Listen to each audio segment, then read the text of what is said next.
I found this video online of universe expansion correcting Creatard Misconception. It's a really well-made video.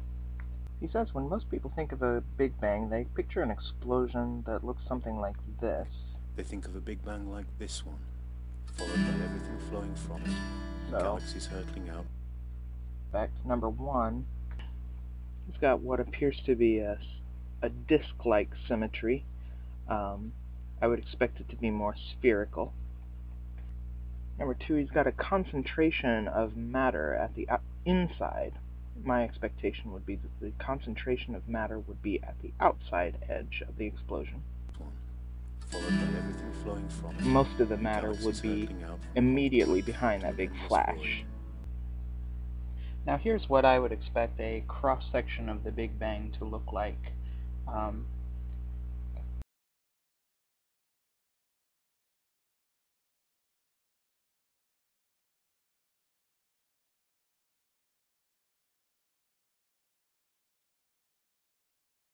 Couple of details here. We wouldn't be able to actually see this because we wouldn't be able to see the Big Bang until the light gets to you, but if you could stand from a perspective a long way away, actually from the perspective of this blue dot here, looking out and just mapping the coordinates of the distant galaxies, you can see that towards the outside edge, the density of these particles becomes very thick, and or towards the inside, the density of the particles is very low. So this is what I would expect, a much higher density around the edge. You can also see several other particles of purple, green, blue, cyan, whatever. Let's look at things from the perspective of this red particle. Now you can still see the blue particle down here. All of these black particles are still represented. Every dot that was in the previous figure is still in this figure, but they are in different relative positions, so that the undense part is around here and the highly dense part is over here. And this is just a Lorentz transformation of the original figure. But you can see how every particle can end up thinking of itself as the center of the universe, while everything else just moves away from it. 155, he says, if you want to know where the center of the universe is, does not have a center as the answer is that the universe does not have a center as such. If you want to know where the Big Bang happened, it happened right here. Also, where everyone else is. Now, I partially agree with that. For the most part, I think that's accurate. Let's say we make a chart of where we are in space. We start right here, and we end right here, over a period of time.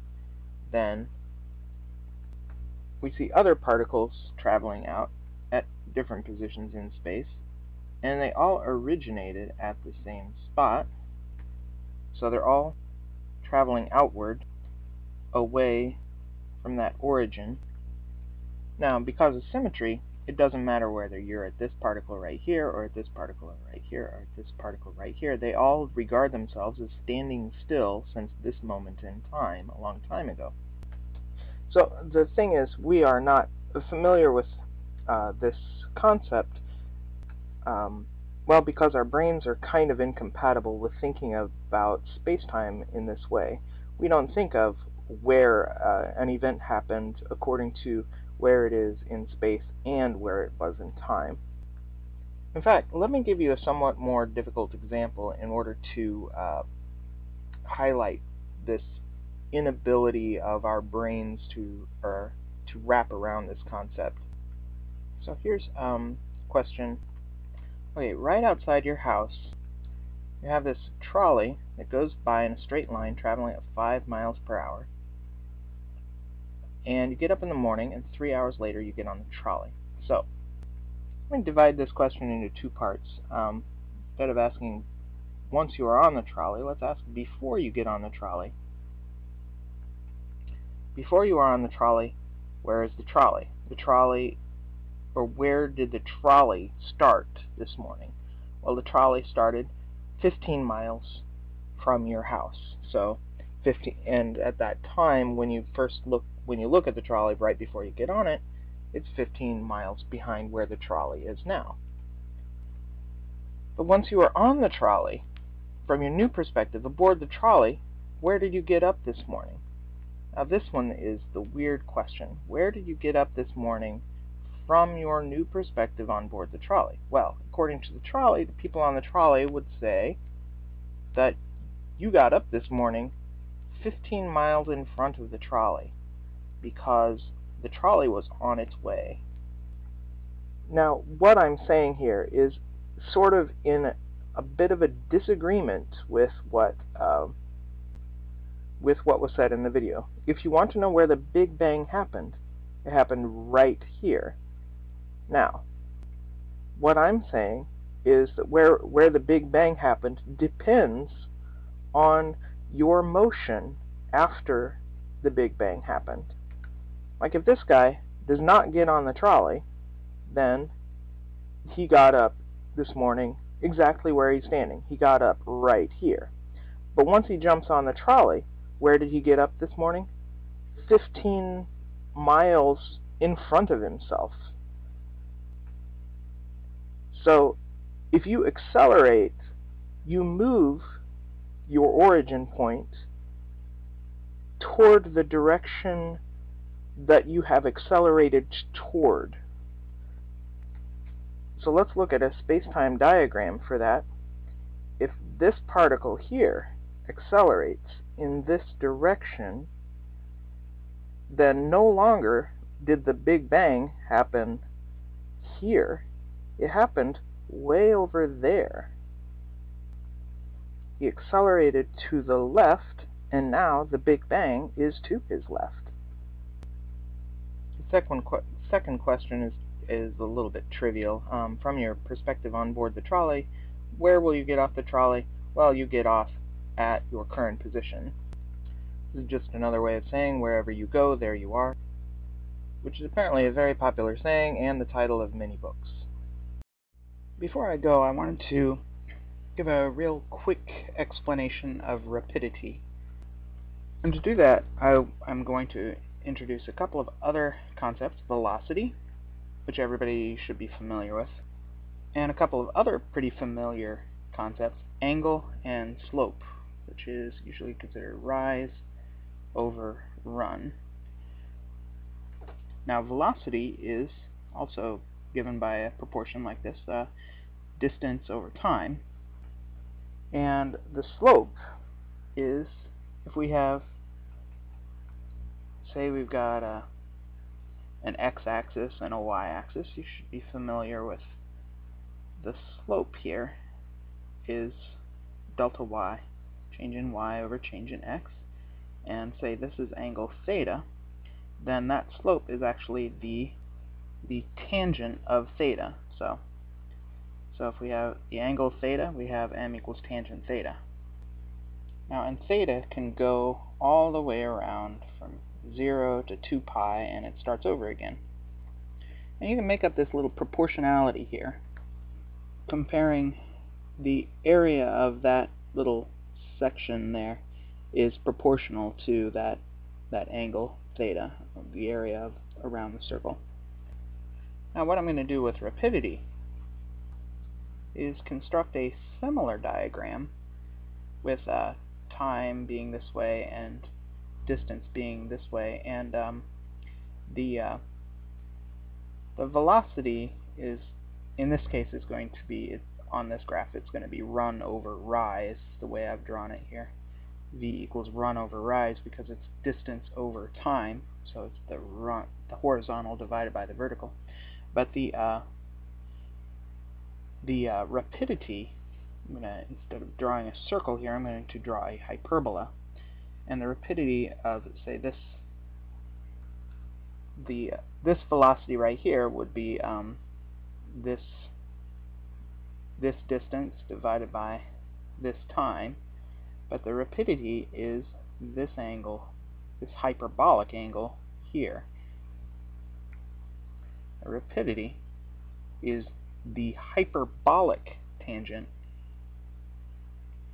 of v over c. Could be also expressed as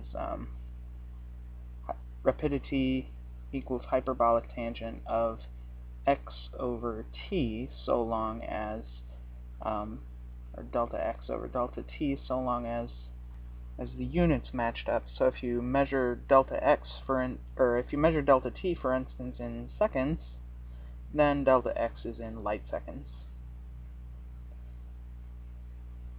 And if you measure delta t in years, of course, delta x would have to be in light years. So in short, rapidity is to velocity as angle is to slope. An angle is the tangent of the slope, and the rapidity is the hyperbolic tangent of the velocity. Now, another thing I've been saying in this video is, and I want to discuss, is what is it to say equipartition of velocity or equipartition of slope. Let's do angle first. Imagine if we had an equipartition of angle. It would mean basically that we would divide up the circle evenly. We would go like that, or maybe cut it into equal parts in 8 directions or something like that. As long as there's an equal number of objects in each angular section, then it's more or less partitioned equally. But let's try equipartition of slope. In that case, we would have, say, one thing would have slope 1, one thing would have slope 2, slope 3, slope 4, slope 5, slope 6, 7, 8, 9, 10, 11, 12, 13, 14, 15, 16, 17, 18, and most everything would look like vertical lines. We would have just a bunch of vertical lines because we would have an equal number of things at slope 1, 2, 3, 4, 5, and basically slope 1000 would look the same as slope 10,000, so all of those would just essentially look like vertical lines. If we have an equipartition of velocity, we would have the same number of things going 1 mile per hour, 2 miles per hour, 3 miles per hour, 4 miles per hour, etc. But with an equipartition of rapidity, here I'm going to try to draw a try to do a good job with a parabola, but this is not very good, probably freehand. Anyway, we'll have basically a situation where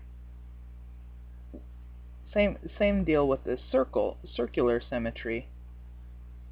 We'll be having an equal area in all of these little triangles, the same area here as here as here as here, and those areas will continue to be the same all the way out to infinity. But of course, they will never achieve a slope or a velocity of more than the speed of light, but they will appear to get closer and closer to the speed of light, and there will be much greater density as you get out towards the speed of light.